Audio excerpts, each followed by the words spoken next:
ada buku yang ditulis dan kemudian digunakan sebagai referensi atau sebagai bahan ajar di madrasah-madrasah mengenai sejarah pendirian NU yang isinya berisi narasi yang menyimpang, yang tidak sesuai dengan yang sesungguhnya. Kalau tadi Gus Ar menyebutkan bahwa itu adalah salah satu pondok pesantren di Jawa Timur, maka saya akan memperjelasnya. Mungkin yang dimaksud Gus Ar adalah Pondok Pesantren Lirboyo, karena kebetulan buku yang dimiliki Gus Ar dengan buku yang dimiliki teman dekat saya ini sama. Dan tadi malam saya langsung dikirimkan buktinya, dan ternyata benar, itu adalah penyusunnya dari Lajnah Tahsul Masail Lirboyo. Kalau memang benar, kenapa harus ditutup-tutupi? Ayo kita koreksi bersama demi masa depan anak bangsa. Kalau benar lanjutkan, kalau salah ayo kita berbenahi bersama-sama demi anak cucu dan bangsa ini ke depannya. Assalamualaikum warahmatullahi wabarakatuh. Hamdan wa syukronillah hamma ba'dah. Sahabat Arnews dimanapun berada, semoga senantiasa sehat walafiat dan dilancarkan dalam segala urusan kebaikan kita. Amin Allahumma amin. Terima kasih bagi kalian yang sering menonton atau selalu menonton video ini. Semoga keberkahan selalu dalam keluarga kita. Dan bagi jenengan yang baru menemukan channel ini, pantau terus channel ini, jangan bosan-bosan untuk kita bisa bersama-sama berjuang ya untuk menjaga negeri ini dari pembelokan sejarah klan Pahlawi. Disclaimer dulu teman-teman ya. Jadi kali ini saya akan membahas, tapi ini ada sangkut pautnya dengan Lirboyo. Mohon maaf, bukan saya sedang menyudutkan Lirboyo, tidak ya. Nanti jangan salah paham. Oh, ini kok menyudutkan Lirboyo, tidak. Saya berbicara sesuai dengan fakta. Ada dua video yang akan saya tampilkan pada saat ini yang akan kita bahas bersama, di mana alhamdulillah sudah ada sedikit ketegasan dari PBNU, dari Gus Yahya Khalil Stakuf ya, sebagai ketum PBNU yang sudah menyadari, padahal ini sudah lama loh. Saya pernah membahas ini juga ya. Jadi waktu itu sudah diunggah di kanal resminya NU online. Tapi sebagaimana yang kita tahu bahwa menurut desas-desus dan informasi yang saya dapatkan, kalau media NU online itu yang megang adalah orang-orang ya mukibin lah, bisa dikatakan. Kalau ada mukibin, ada Pahlawi, semacam itulah ya, menurut desas-desus yang saya terima. Dan alhamdulillah sekarang sudah disadari, walaupun terlambat menyadarinya, tapi alhamdulillah sudah disadari. Dan Gus Yahya juga saya rasa sudah mulai mengambil sikap tegas. Untuk lebih jelasnya kita simak video yang pertama dari Gus Yahya. Jangan di skip biar tidak kehilangan konteksnya. Ada buku yang ditulis dan kemudian digunakan sebagai referensi atau sebagai bahan ajar di madrasah-madrasah mengenai sejarah pendirian NU yang isinya berisi narasi yang menyimpang, yang tidak sesuai dengan yang sesungguhnya. Nah, ini kami memerintahkan kepada LP Ma'arif dan RMI untuk melakukan penelitian secara menyeluruh dan mendalam.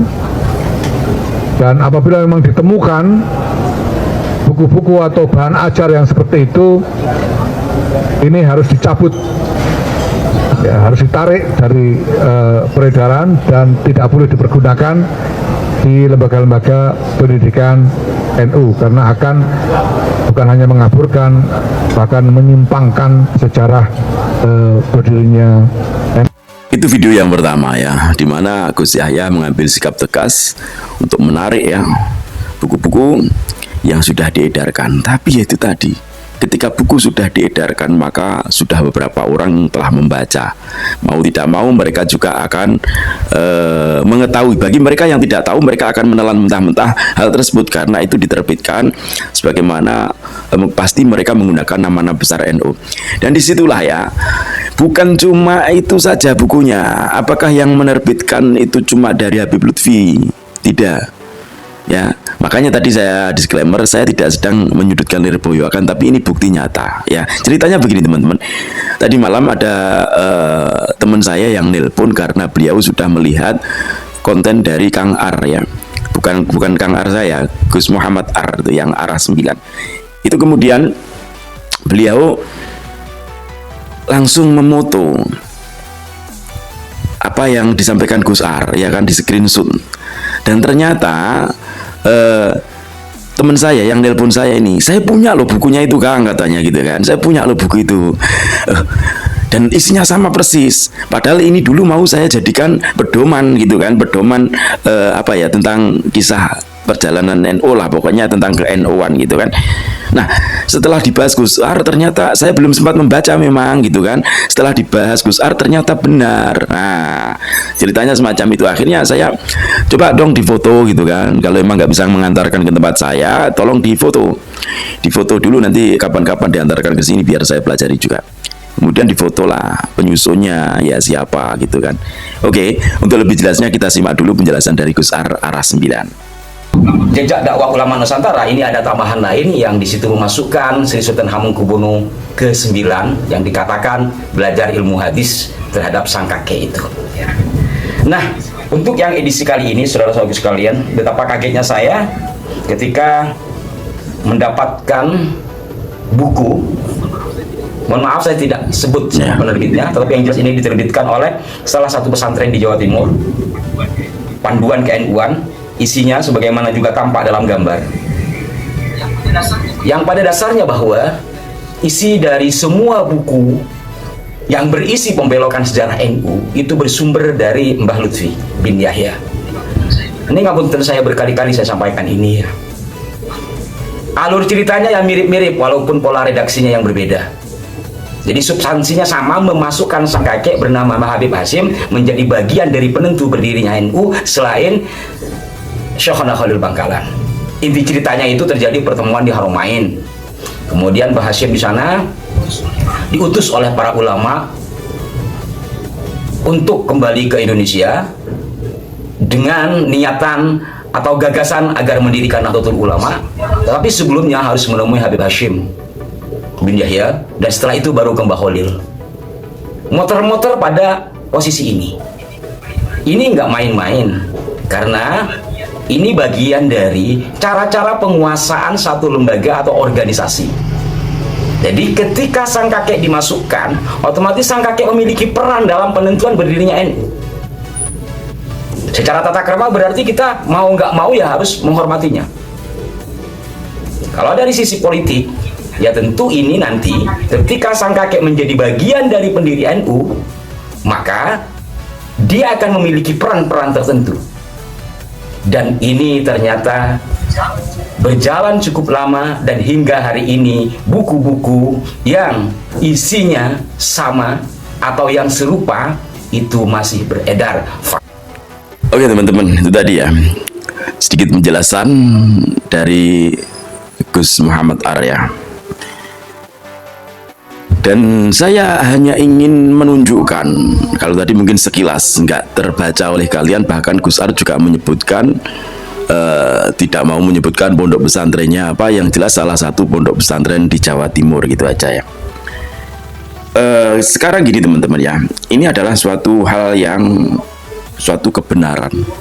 Dalam artian pola-pola mereka dalam menempelkan leluhur-leluhur mereka, moyang-moyang mereka, datuk-datuk mereka, ditempelkan kepada orang-orang yang memang punya andil dalam sejarah negeri ini, ditempelkan. Baik itu secara makam ya. Makam juga demikian. Makam itu kalau ada makam leluhur atau makam pahlawan nasional, yang nasional loh ya, pahlawan gitu, yang kemudian dikeramatkan dan lain sebagainya, makam-makam yang dianggap oleh penduduk setempat sebagai waliullah, maka mereka akan menempelkan kakek moyang mereka, nama-namanya ditempelkan. Kalau nggak gitu yang membuat makam di sebelahnya, entah itu makam kosong, entah pokoknya hasil rongsen dan lain sebagainya, semacam itu ditempelkan semacam itu.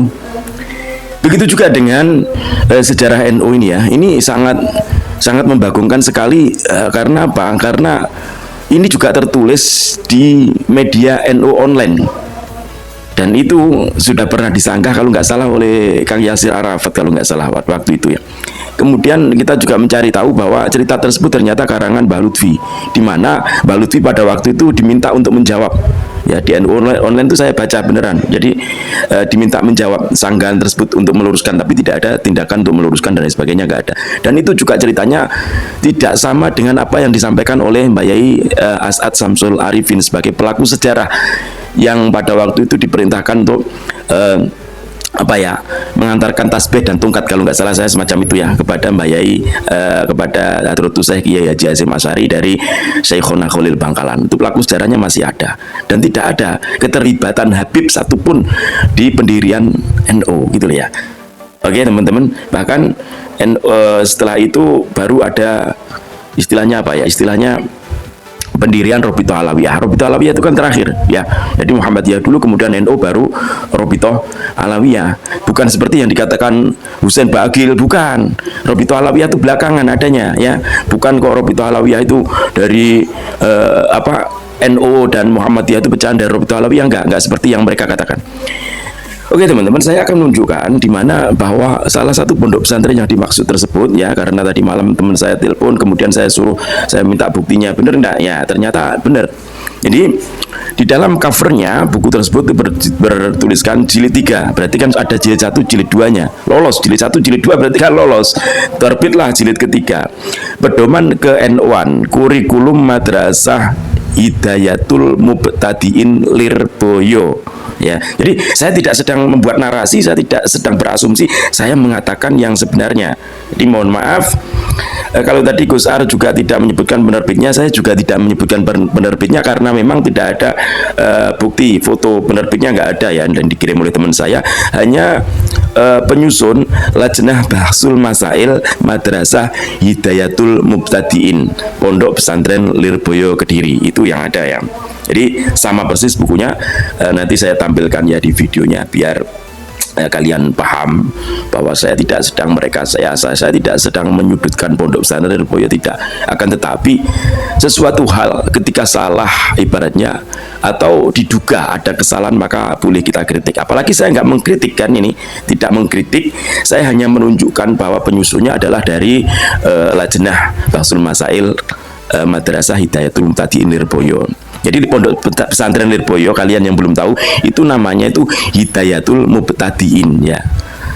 Lirboyo itu kampungnya, karena dahulu tidak pernah dalam pondok pesantren itu menyebutkan nama pondok pesantren, nggak ada. Pondok pesantren ya Lirboyo, Ploso, Tebu Ireng, Donglo ya, kemudian Tambak Beras, Langitan, Sedayu ya, kayak gitu.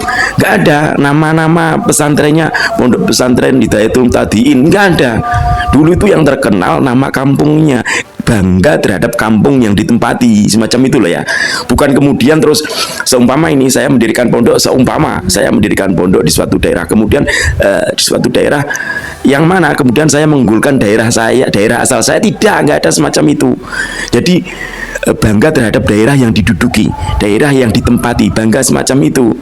Bukan kemudian terus dari Tarim tinggal di Indonesia disebutkan ya Tarim, nggak kayak gitu konsepnya ya. Di mana bumi dipijak, disitulah langit harus kalian junjung. Oke teman-teman, semoga video ini bermanfaat, jangan ada yang baper ya. Kita cuma ingin menyampaikan mana yang hak dan mana yang batil. Semoga video ini bermanfaat, ambil sisi positifnya dan buang sisi negatifnya. Wallahul muwaffiq ila aqwamit thoriq. Assalamualaikum warahmatullahi wabarakatuh. Salam NKRI.